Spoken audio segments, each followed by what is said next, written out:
Pemirsa, Sekolah Menengah Pertama atau SMP Negeri 216 Jakarta buka suara terkait dugaan keterlibatan siswanya dalam video ejekan penderitaan anak Palestina yang viral di media sosial. Dalam unggahan yang dilihat tribunnews.com pada Selasa 11 Juni 2024, pihak sekolah memberikan klarifikasinya. Pihak sekolah telah melakukan penelusuran dan menegaskan bahwa kejadian tersebut terjadi di luar jam sekolah, yakni pada Minggu siang 9 Juni 2024 setelah mereka pulang dari tempat ibadah dan makan siang di restoran cepat saji. Bahwa ada 4 orang dalam video tersebut bukanlah peserta didik SMP Negeri 216 Jakarta.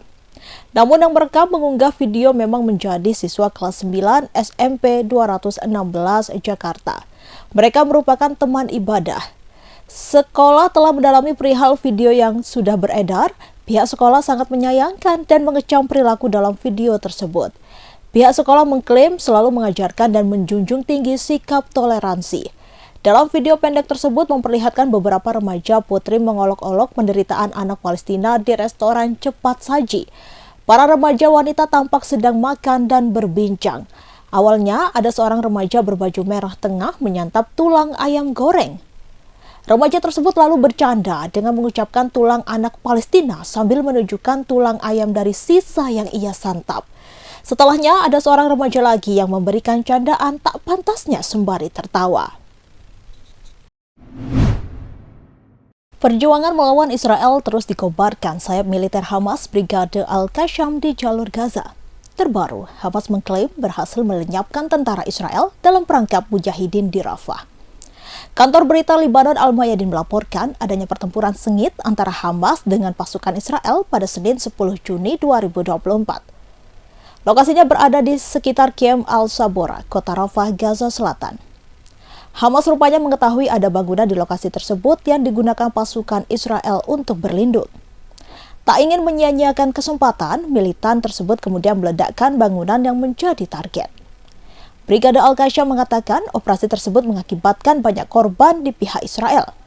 Namun media Zionis hanya mengakui 4 tentara terbunuh di dalam gedung. Saat ini, pertempuran kedua kubu juga masih berlangsung di Rafah, tempat di mana jutaan warga Palestina mengungsi.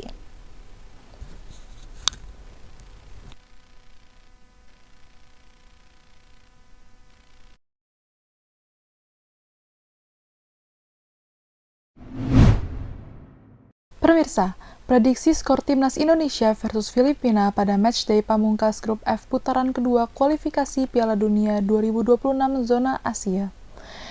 Jika mampu mengalahkan Filipina, Timnas Indonesia akan lolos ke putaran ketiga kualifikasi Piala Dunia 2026 dan mencetak sejarah besar. Adapun laga Timnas Indonesia versus Filipina bakal digelar di Stadion Utama Gelora Bung Karno atau SUGBK di Jakarta, Selasa 11 Juni 2024 pukul 7:30 malam waktu Indonesia Barat. Laga melawan Filipina ini tentu akan sangat krusial bagi Timnas Indonesia. Saat ini, Timnas Indonesia berada di posisi runner-up Grup F dengan koleksi 7 poin. Skuad Garuda hanya berselisih 1 poin dengan Vietnam yang berada di bawahnya. Sedangkan Filipina menghuni juru kunci Grup F dan dipastikan tidak lolos ke putaran ketiga setelah hanya mampu memperoleh 1 poin dari 5 laga. Kini, Timnas Indonesia hanya perlu mengalahkan Filipina agar dapat memastikan diri lolos ke putaran ketiga. Namun, jika Timnas Indonesia kalah dan imbang dari Filipina pun juga masih memiliki peluang untuk lolos. Namun, tentu ada beberapa syarat yang harus dipenuhi. Jika imbang lawan Filipina, Timnas Indonesia harus berharap Vietnam tidak menang saat lawan Irak di laga pamungkas. Lalu jika kalah dari Filipina, Timnas Indonesia juga harus berharap agar Vietnam dikalahkan Irak. Jika berhasil lolos ke putaran ketiga, tim asuhan Shin Tae-yong itu bakal menciptakan sejarah besar. Yakni untuk pertama kalinya lolos ke putaran ketiga kualifikasi Piala Dunia. Ya, Timnas Indonesia memang belum pernah melangkah ke putaran ketiga kualifikasi Piala Dunia. Pencapaian terbaik skuad Garuda adalah lolos ke putaran kedua seperti tahun 1986 dan saat ini. Selain itu, jika lolos ke putaran ketiga akan membuat timnas Indonesia dipastikan lolos ke Piala Asia 2027 Arab Saudi tanpa melewati babak kualifikasi. Jika dilihat dari head-to-head-nya, timnas Indonesia tentu dijagokan meraih kemenangan saat lawan Filipina. Tercatat, total timnas Indonesia telah berjumpa Filipina sebanyak 26 kali di semua ajang. Dari total pertemuan tersebut, terbukti timnas Indonesia sangat dikdaya dengan mampu meraih 20 kemenangan, 5 hasil imbang, dan hanya sekali menelan kekalahan. Meski unggul telak dalam hal head-to-head, kekuatan Filipina tentu tak boleh dianggap sebelah mata. Sebab sejak era tahun 2010 hingga saat ini Filipina sudah mulai berbenah. Bahkan, timnas Indonesia tampak selalu direpotkan saat jumpa Filipina belakangan ini. Ditambah lagi, hadirnya beberapa pemain naturalisasi Filipina membuat tambahan kekuatan bagi The Azkals. Alhasil, Indonesia mulai susah mengalahkan Filipina. Dalam 8 pertandingan terakhir, Indonesia memetik 3 kemenangan, 3 hasil imbang, dan sekali menelan kekalahan. Adapun pertemuan terakhir timnas Indonesia versus Filipina terjadi pada leg pertama grup F kualifikasi Piala Dunia 2026 pada November 2023 lalu. Dalam laga yang digelar di Rizal Memorial Stadium tersebut, timnas Indonesia hanya mampu imbang dengan skor 1-1. Kala itu, Filipina mampu unggul lebih dahulu melalui gol Patrick Richard pada menit ke-23. Kemudian disamakan oleh Sadil Ramdhani pada menit ke-70.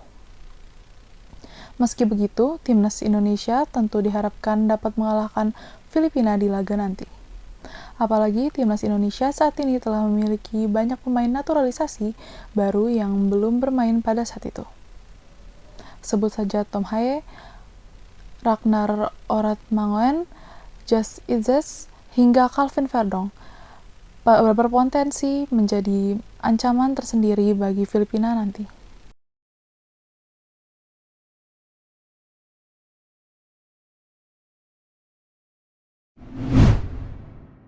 Video CCTV yang merekam momen 2 orang naik motor menjamret ponsel bocah perempuan pelajar SMP di Jalan Bulak Cumpat Utara Gang 3, RT 4 RW 2 Bulak, Surabaya, Kamis 6 Juni 2024 siang viral di media sosial.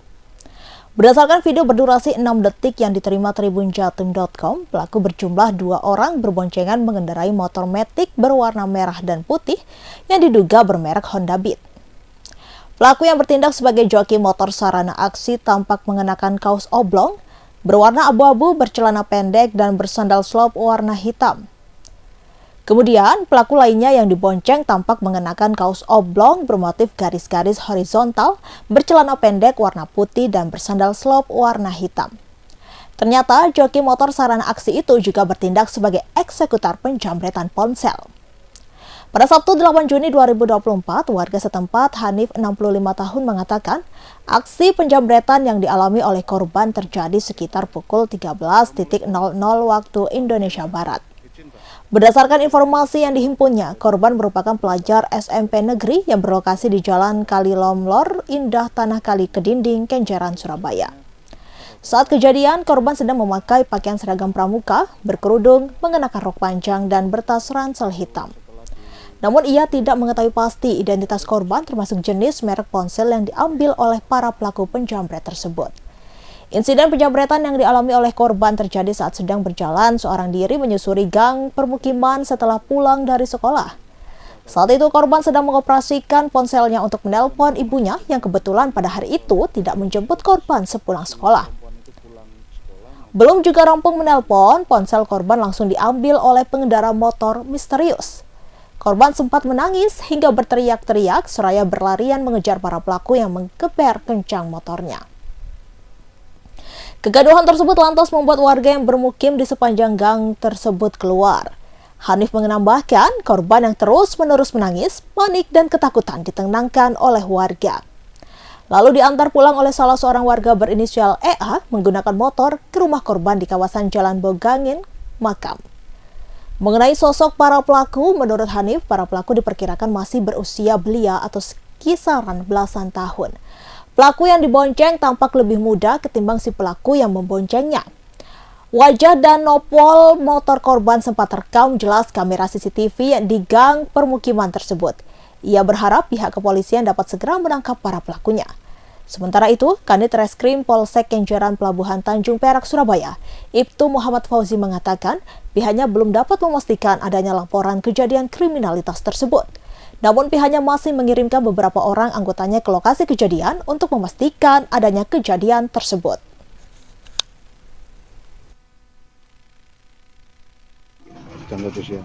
Kalau dilihat dari rekaman CCTV-nya ini pripun dah? Pelakunya itu sempat mengintai nopo pripun? Bawa sepeda motor speed merah putih. Jelas itu. Speed merah putih. Terus ngambilnya juga jelas. Waktu jambretnya itu sudah jelas. Nah itu malahan yang ngambil jambret tersebut itu bukan yang di belakang, malah yang nyetir. Oh, yang nyetir. Kan ada videonya persis tahu. Berarti kelihatan. Yang nyetir itu joki motor sarana aksi plus juga sebagai eksekutor Pak ya? Ya, dia ngambil. Seperti itu. Kalau menurut saya lihat di apa itu CCTV. Bah, ngapunten, niku saat itu kejadiannya memang si korban itu sedang main HP, napa jalan main kaki? HP. Dia kan ceritanya begini kan, ceritanya yang ngantar itu.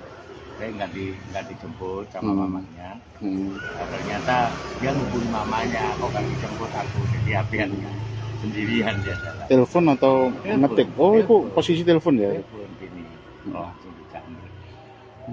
Tangan kiri. Tangan kiri. Oh, oke. Bah, apakah tahu merek HP-nya si korban itu? Saya nggak tahu persis. Nggak tahu ya. Xiaomi, Samsung nggak tahu. Nggak tahu.